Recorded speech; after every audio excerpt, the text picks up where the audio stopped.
Assalamualaikum warahmatullahi wabarakatuh. Saya Cesara Fauzia dari MPIM 4B1. Di sini saya akan melakukan uji ANOVA dan regresi. Dan di sini sudah terdapat data tingkat ketertarikan terhadap produk sabun muka. Skalanya mulai dari 1 sampai 10. Di sini terdapat produk A, produk B, dan produk C yang masing-masingnya ada 30. Nah, di sini juga terdapat variable speed dan variable distance untuk variable X dan Y-nya. Lalu di sini sudah juga terdapat variabel YouTube, Facebook, newspaper, dan sales. Nah, di sini saya sudah pindahkan semua datanya ke SPSS mulai dari speed sampai dengan respon. Nah, di sini juga di variable view-nya saya sudah mengganti namanya mulai dari speed sampai respon. Dan untuk value produknya di sini saya sudah merubah untuk yang nomor 1 yaitu produk A, untuk nomor 2 produk B, dan untuk nomor 3 produk C. Nah, di sini untuk produk desimalnya kita jadikan kosong saja. Lalu di sini kita kembali ke data view. Nah, yang pertama kita akan melakukan analisis ANOVA.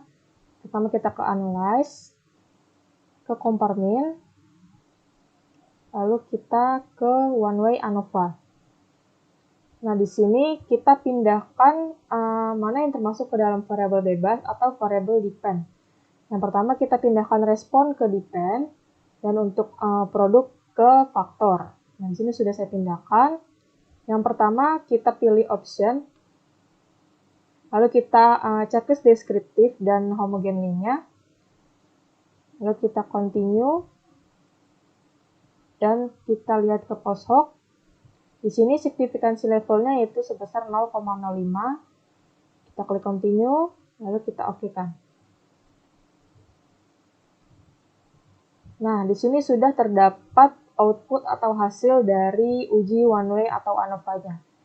Untuk di bagian tabel deskriptif, untuk kolom min, di sini sudah terdapat rata-rata dari nilai produk A, produk B, dan produk C. Untuk produk A, nilai minnya sebesar 4,5667, untuk produk B-nya 6,2667, untuk produk C-nya 8,0333. Dan di sini total min seluruh produk yaitu sebesar 6,2889. Selanjutnya kita lihat di tabel ANOVA-nya. Nah, terdapat untuk di tabel ANOVA kita dapat melakukan pengujian hipotesa awal yang sudah kita lakukan. Kita lihat di sini nilai F hitungnya yaitu 97,788 yang dimana nilai F hitung lebih besar dari DF2-nya. DF2 yang penyebutnya 88 yaitu 3,10 yang dilihat dari R tabel. Jadi F hitung lebih besar dari F tabel yaitu nilainya 97,788 lebih besar dari 3,10. Dan untuk kesimpulan untuk uji ANOVA-nya, dengan menggunakan taraf signifikansi 5%, maka H0 ditolak karena terdapat perbedaan rata-rata dari produk A, produk B, dan produk C-nya. Selanjutnya kita akan melakukan uji regresi untuk menguji apakah terdapat hubungan atau pengaruh antar variabel yang ada, yaitu pada variabel independen dan variabel dependen. Nah, yang pertama kita ke Analyze, ke Regression, kita klik Linear. Nah, di sini misal kita hanya memiliki satu variabel bebas dan satu variabel terkait. Untuk variabel bebasnya adalah speed dan untuk variabel terikatnya adalah distance. Untuk distance kita pindahkan ke depend. Dan untuk speednya kita pindahkan ke independent. Nah, lalu kita ke statistik. Kita klik confident. Lalu kita klik continue. Lalu kita oke-kan. Nah, untuk penentuan model regresi linear, di sini sudah ada hasilnya. Kita lihat tabel pada koefisiennya. Nah, di sini sudah terlihat. Untuk model konstan nilainya tetap yaitu min 17,631 Dan untuk speednya yaitu senilai 3,934. Nah, jadi regresi dapat membantu kita ketika kita ingin melakukan forecasting atau penyusunan model regresi linearnya. Nah, di sini saya sudah menyusun model linear sederhananya. Untuk model linear sederhana yaitu Y sama dengan A plus BX, yaitu Y sama dengan min 17,631 ditambah 3,934. Nah, kita kembali ke SPSS outputnya. Nah, di sini untuk melakukan uji dua pihak, kita bisa lihat pada tabel ANOVA-nya. Nilai F-nya adalah 91,613, dan ini disebut F hitung dengan DF-nya 1. Maka 1 dengan 49 adalah 4,04 yang akan kita bandingkan dengan 91,613. 4,04 ini didapat dari F tabelnya. Lalu dengan menggunakan taraf signifikasi 5%, maka H0 ditolak karena terdapat pengaruh yang signifikan antara variabel bebas atau speed dengan variabel terikat atau distance. Nah, di sini kita bandingkan F hitung dengan sig-nya. Jika F hitung lebih besar daripada nilai sig-nya, maka H0 ditolak. Lalu untuk koefisien determinasi, kita bisa melihat seberapa banyak variabel X menyumbang kepada variabel Y. Kita lihat di hasil model summary-nya.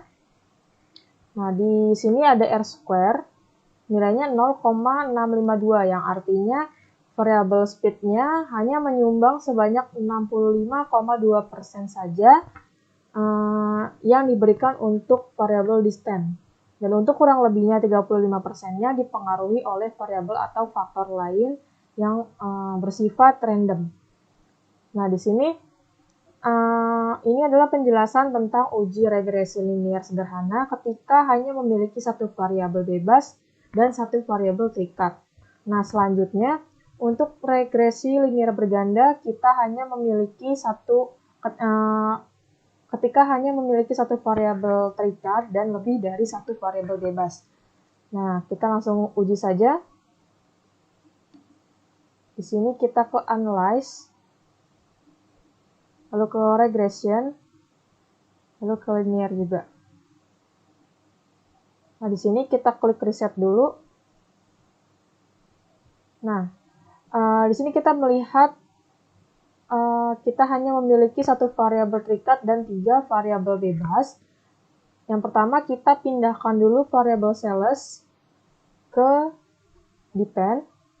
Nah, untuk YouTube kita pindahkan ke independen. Untuk Facebook juga kita pindahkan ke independen. Dan juga newspaper kita pindahkan ke independen. Nah, lalu kita ke statistik. Kita pilih confident-nya, yaitu sebesar 95%. Dan kita klik continue. Lalu kita oke-kan. Nah, di sini kita akan menyusun model regresi linear bergandanya. Di sini saya sudah susun di PowerPoint. Nah, di sini untuk model linear berganda yaitu Y0 sama dengan B0 ditambah B1 dikali X1 ditambah sampai dengan BK dikali XK. Nah, di sini sudah saya masukkan.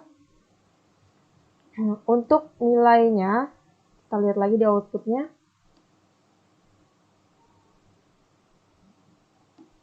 Kita lihat di koefisiennya.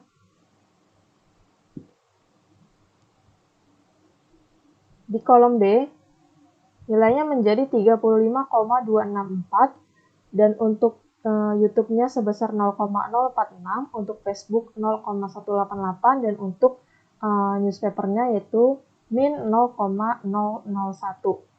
Nah, di sini sudah saya masukkan di model linear bergandanya yaitu Y0 sama dengan 35,264 ditambah 0,046 X1 ditambah 0,188 X2 dan ditambah 0,001 X3. Nah, ini merupakan model linear bergandanya.